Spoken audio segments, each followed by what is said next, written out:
Again, and please do contribute questions. It really is helpful to have your shared wisdom here to guide me as I help our guests unpack their great knowledge.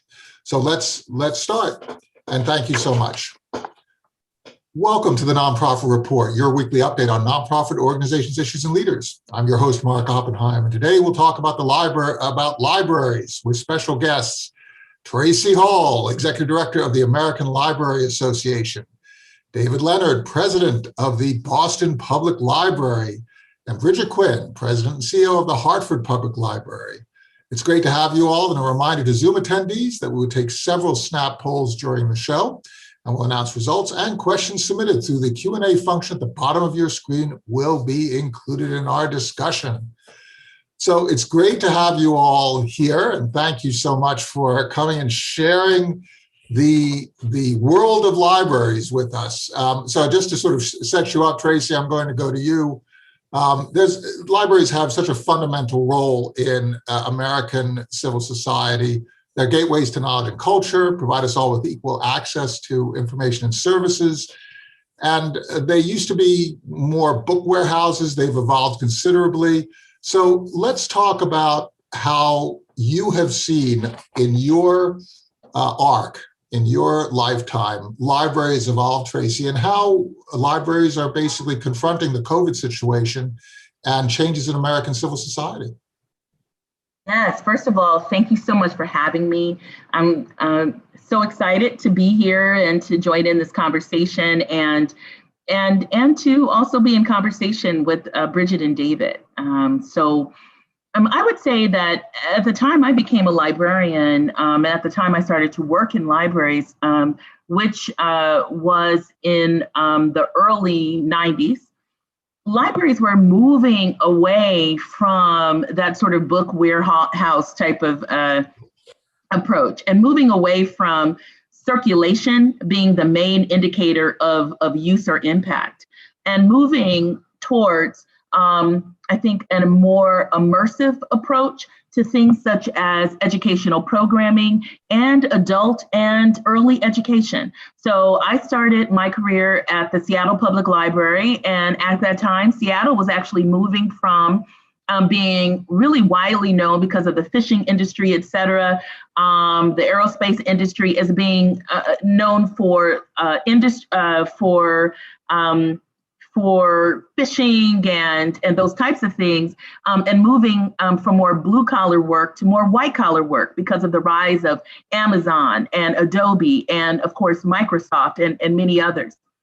And so what we saw and what we participated in, even in the early stages of the internet then, was really a mass education of adults and mass introduction of adults to computing, to personal computing and to personal technology. And also the preparation that was largely happening in libraries of reskilling those workers so that they could work in digital industries or could work. And I think we're seeing that now, and we'll talk about that later as we move to more of a hybrid or even remote workforce, that we are now also, libraries will be engaged in that reskilling. So I think that in the arc of my career, what I have seen ultimately is the rise and the primacy of libraries in adult education, as a main provider of adult education, lifelong learning, early literacy, education for and support for new immigrants, and also to supporting those who may not have completed high school in supporting in completing high school. So it has been just a mass, I think, mobilization on the library front, and that's in public libraries. But I think we've seen parallel tracks in academic and in K through 12 libraries as well. You know, it's interesting how the arc of history bends, right? If you go back to Andrew Carnegie and his really huge investment as an industrialist, right, in the steel business, huge investment in libraries internationally, and famously built so many libraries across the United States, David. What Tracie is talking about is really a redefinition but a redefinition of libraries from a book warehouse to a civil society, into civil society service institutions, that really harkens back to those days, right? Yeah, and even before. Thanks, Mark. And I think Tracie's exactly right. In the case of Boston, if we go back to 1848 and look at the spirit of, our own charter captured in the phrase "free to all," it may mean something slightly different in the 21st century than it did in the 19th century, but it's effectively still about democratizing access to information and resources. And I think although we're 20 to 30 years into this digital revolution, which is really the marker that we enter the 21st century with, that plus this redefinition of libraries as more of a community hub and community resource center really allows us to capitalize on that spirit in a new way. And I think that, we've had a very difficult year and a half, like every other sector, like every other part of society in the globe. But coming through COVID, we're absolutely perfectly positioned to help with two great challenges ahead. That of youth engagement. So much learning loss has occurred, so much social and emotional learning loss has occurred. And libraries will again be a trusted space where kids of all ages can come back and reconnect with their learning goals. And secondly, workforce development is a key area where we can play a role in helping with the economic recovery, and to do so in an equitable manner so that we can actually be better than where we came from before COVID. That's the hope, and that's I think as relevant today as it was, whether it's the Carnegie era or even before Carnegie. Well, Benjamin Franklin with his Junto Club, right, which was the first really book sharing service founded by a publisher. And then later on, the deeding of Thomas Jefferson's library to found the Library of Congress. Bridget, Hartford is such an interesting case study because it is such a renowned center of manufacturing in terms of the Industrial Revolution, then became an insurance hub, now is going through another transformation. Talk a little bit about the Hartford Public Library's history, because it's just fascinating, and how you are moving into the future. Absolutely. Well, thanks, Mark. And I'm thrilled to be here with my two esteemed colleagues. Hartford has a fascinating history, and our library dates back over 200 years. We were part of the Athenaeum, and we started as a service that was with the museum and with the Historical Society. And what's really interesting is that even though we've grown and spread into our own institutions, there's still this wonderful connection between all of the organizations in the city. And you're right. I mean, for so many years, Hartford's been considered, the insurance capital of the world. But we are moving into other industries, but it's a lot of technology. There's financial tech, there's insurance tech. We still have aerospace in our backyard. So those are industries that have a high demand for a skilled workforce, and we are certainly, attuned to that and want to make sure that there's opportunities for people. I mean, we have a whole city full of people that I think are incredibly ambitious, and we want them to know what their opportunities are. And I kind of think of us sometimes as, the first mile and the last mile, is introducing young people to options for careers that they may not have thought about, or that they may not have realized what the path looks like. So that's a huge push for our youth services, is just making sure young people know what all their options are. But I just want to harken back a little bit to what both Tracie and David were talking about, because I know this is something that is near and dear to Tracie, is what I think we've learned through COVID. Well, not we as librarians have known this for a really, really long time. But I was just on another discussion panel the other day that says, wow, COVID has really shown that there's this huge digital divide for students. Really? Like, we've been screaming this from the rooftops for decades, that there's a digital divide. And sadly, in Hartford, there's still about 30 to 40% of households that don't have broadband at home. And then when you pile on top, all of a sudden, maybe 2, 3 kids that are trying to learn from home and parents that are trying to work from home, it just doesn't work. So, I think our cities, and Hartford in particular, I'm really proud of their response, the school district and the city.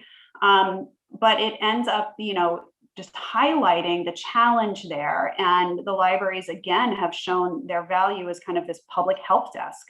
Because as much as the schools can do to hand out devices and laptops, and we provide content, they provide content, there's still a lot of questions. So I think that's still a really important thing that we as a library field and as communities, we still haven't solved, and we need to.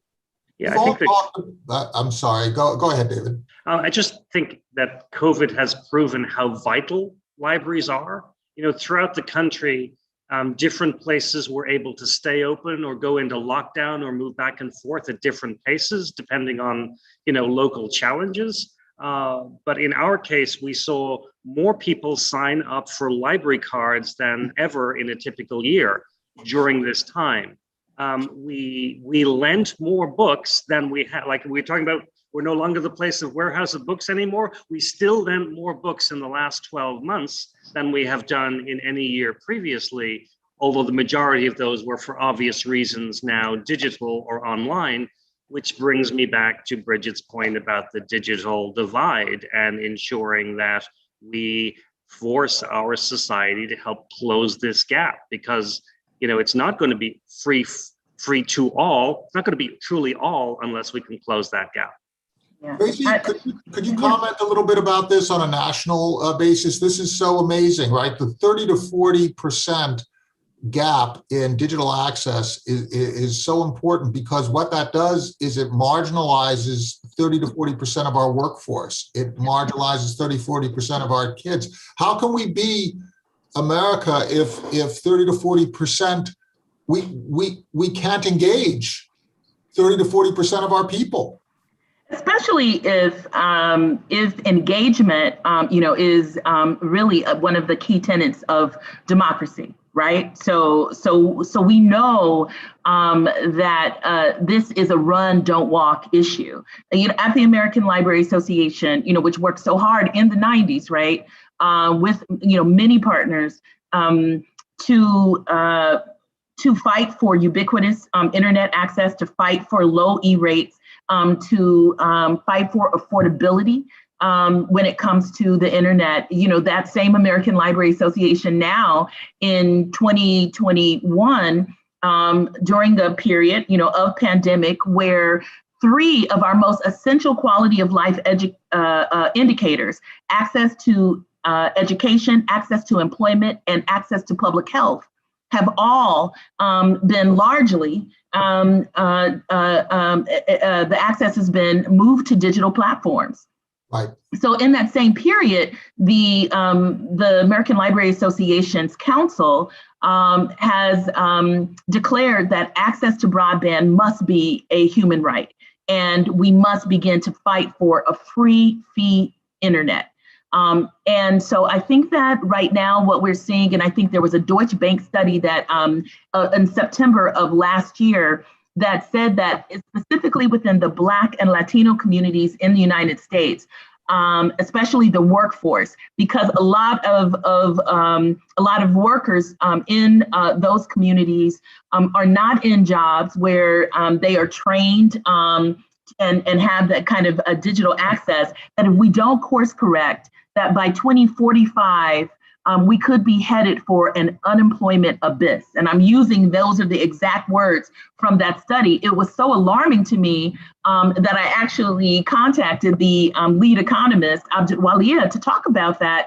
And one of the things that I think is important for us to see is the parallel to that, Mark, is that what we know is that by May of last year, during the pandemic, Black unemployment alone was the quickest to reach double digits by 13% unemployment. So I think to David's point and to Bridget's point, digital equity, digital access, I don't think that there is any other institution beyond the library that can really take on this issue and resolve it.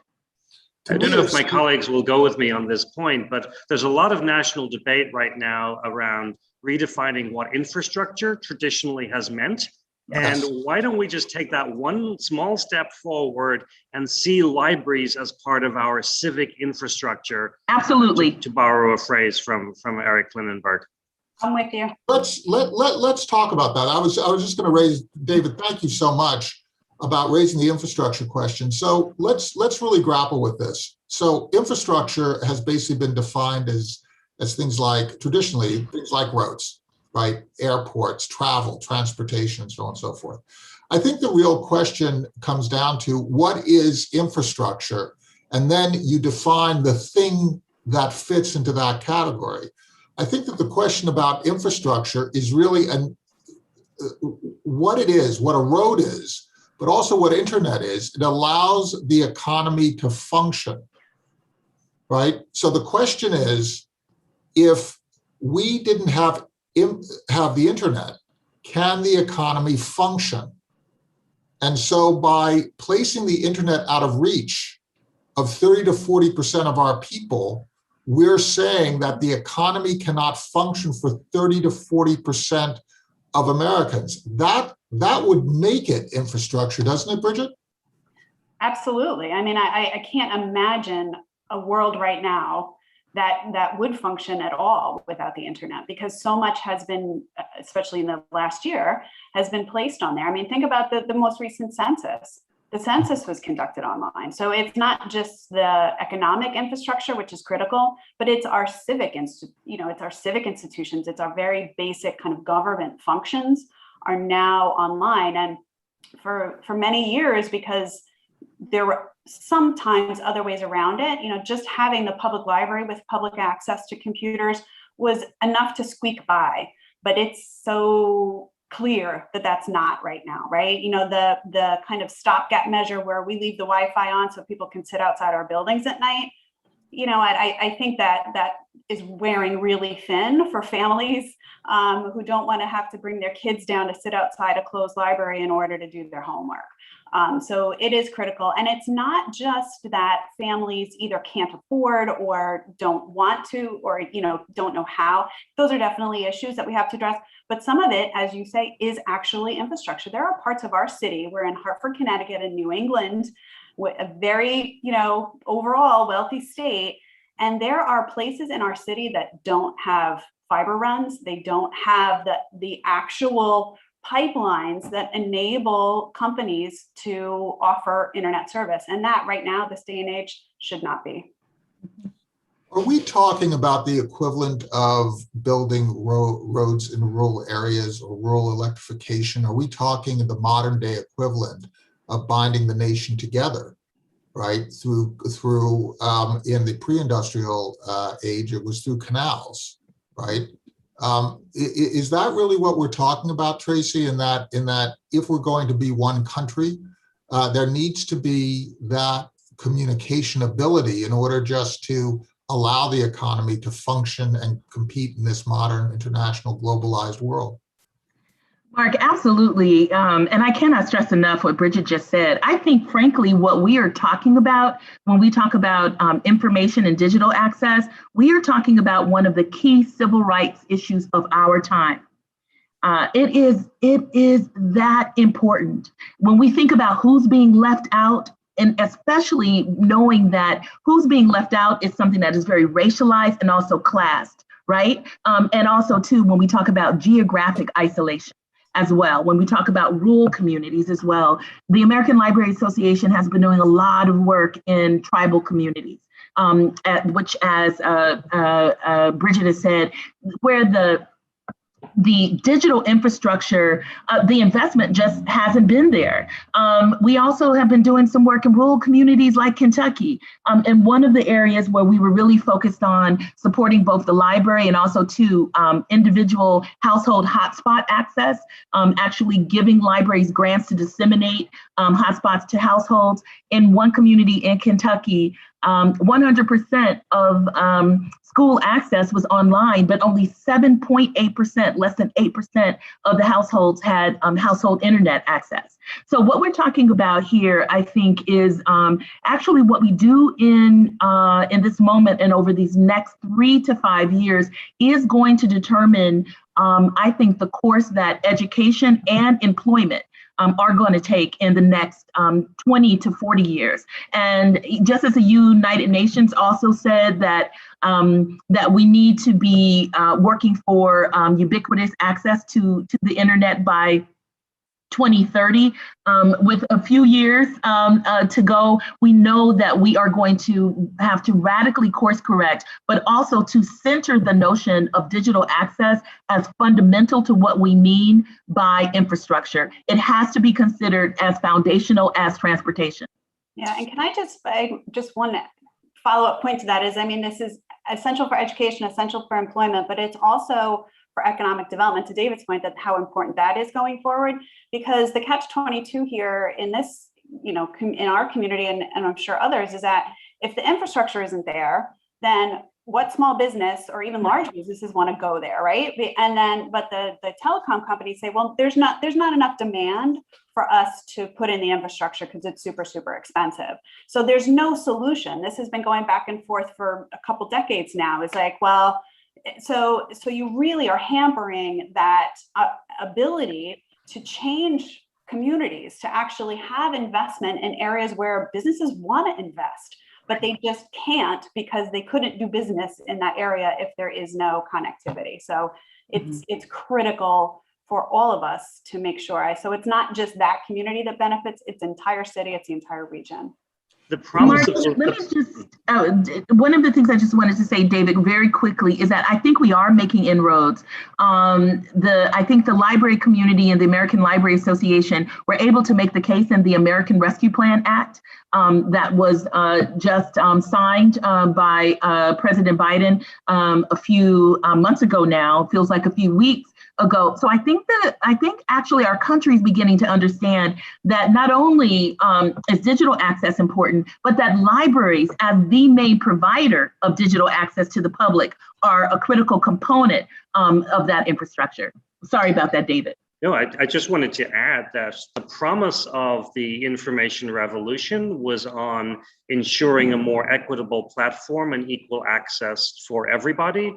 And whether you think that's a human good or a public good, or you want to base it on, improving free market access for all, the same principle is true that you cannot participate if you don't have access. And while we need to solve this as society-wide, libraries traditionally have been closing this gap by being the point of connection, the point of device access, and the point of skills enablement. So all three are really required to help close this gap. And so, Mark, you were defining infrastructure as whatever it is that we need to participate in the economy or in accessing services. So life, liberty, and the pursuit of happiness, right? I mean, that's what infrastructure is in America. Life, it's what is required for life, liberty, and the pursuit of happiness. Now, it's not everything, right? It's not. But there are things that are recognizable as being required, David, and that's your point, right?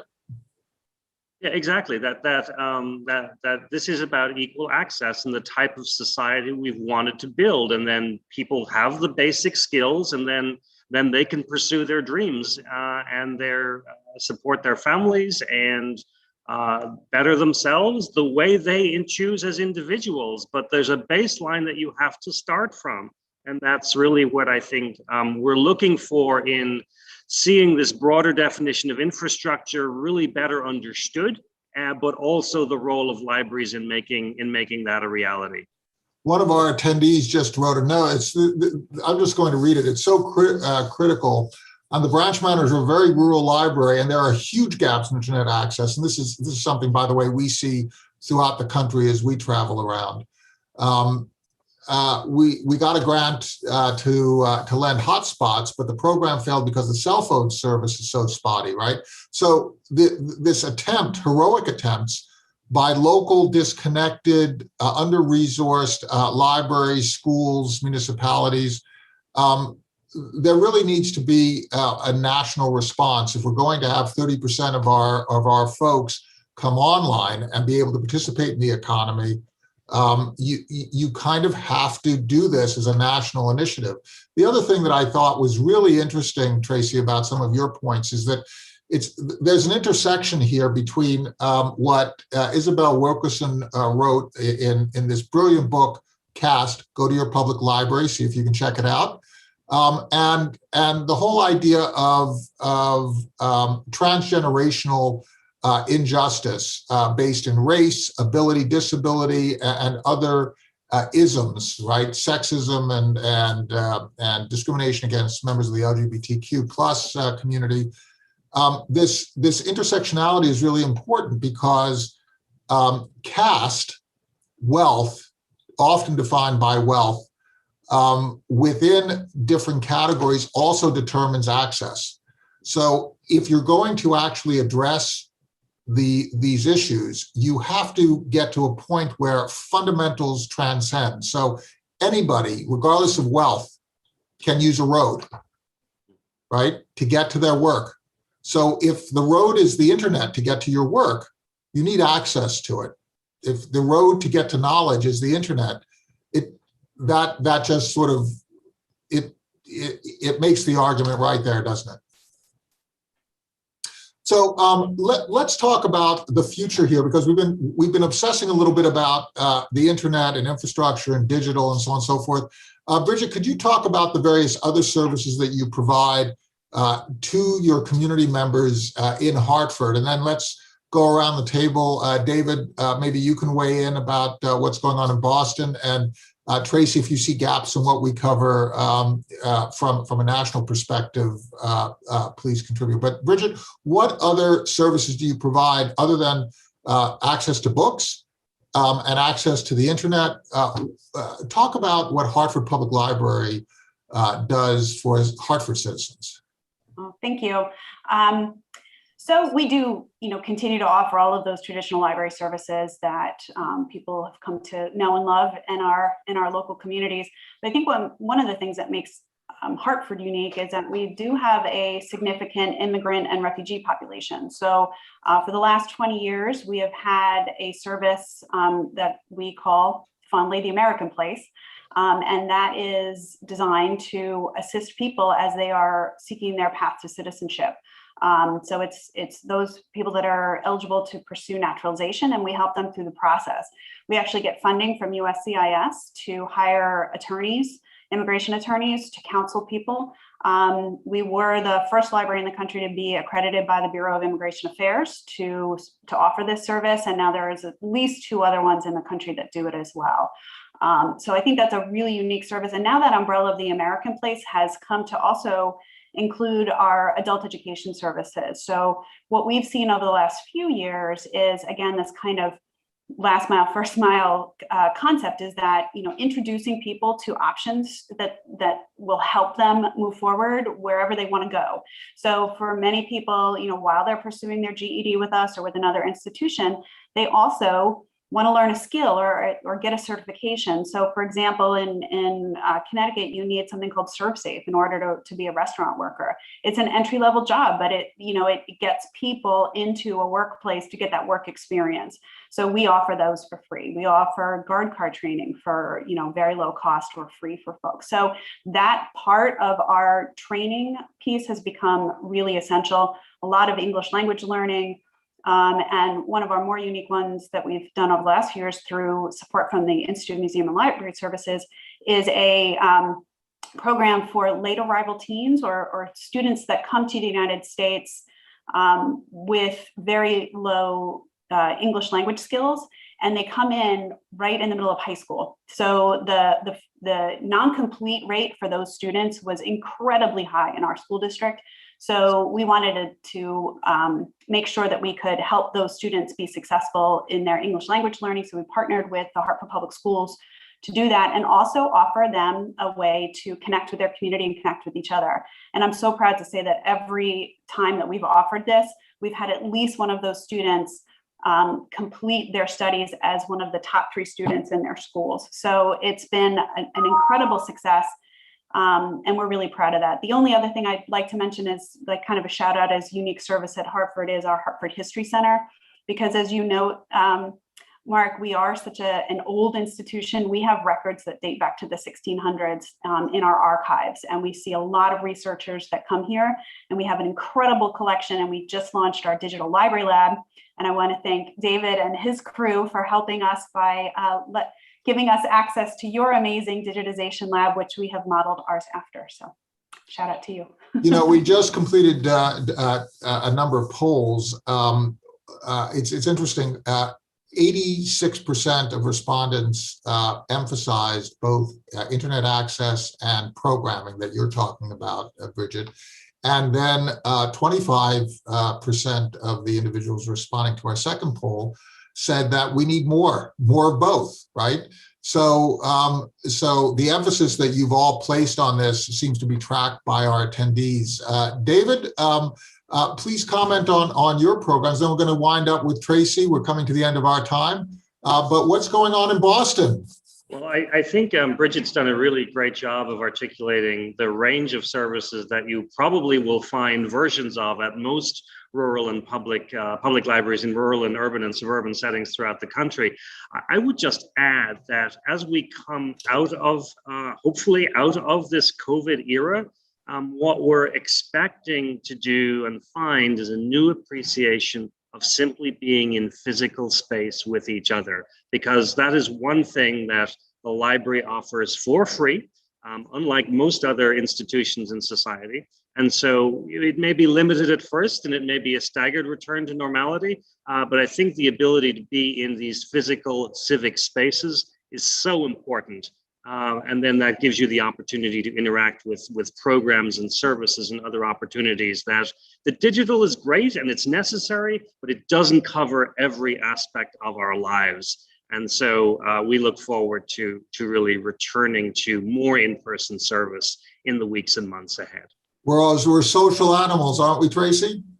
Absolutely. And I just want to back up what David has said there. I think that we have spoken about on this program that libraries have evolved to meet the needs of our communities. But I think we've also established that the future evolution of our nation also depends on our ability to support libraries. So I just want to say that, and I think that it is definitely a hybrid approach. It is the physicality, the face-to-face offerings, as well as the digital offerings that libraries provide or help our communities navigate. But to make sure that we are supporting the notion of libraries and digital access as foundational infrastructure, I just want to, in closing, invite everyone who is listening to get active. The call to action is that we work on the Build America's Libraries Act, which would bring $5 billion